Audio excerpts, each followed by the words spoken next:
Hello guys, today I'm going to tell you about that BEL protocol token.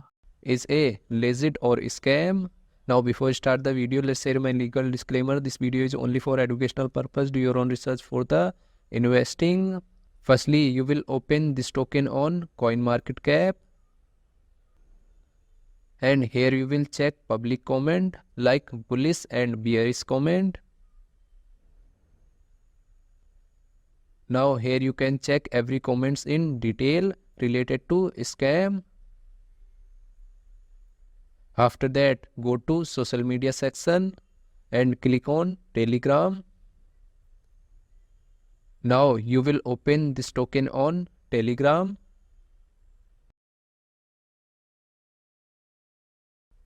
And here you will search scam.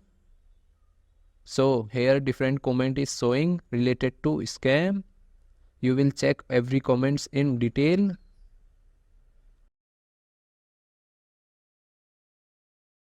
After that, go to CoinMarketCap and copy this address. After that, open Dex tool and here you will paste address. After that, you will open this token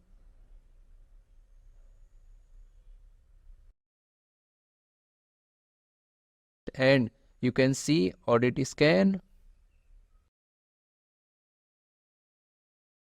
Now here you can check buying and selling transaction details. After that, go to CoinMarketCap and click on market section. Now here you will check that this token is available or not on popular exchanges like Binance, Coinbase, KuCoin, Crypto.com, Ubuy, Gate.io and other exchanges. After that, you will have to click on this and go to holder section. Now here you can check holders transaction details. So if I share my opinion with you, then this project Up to 85% chances is that it is a legit or good project. So guys, don't take my opinion as a financial advice. Do your own research for the investing. Thanks for watching.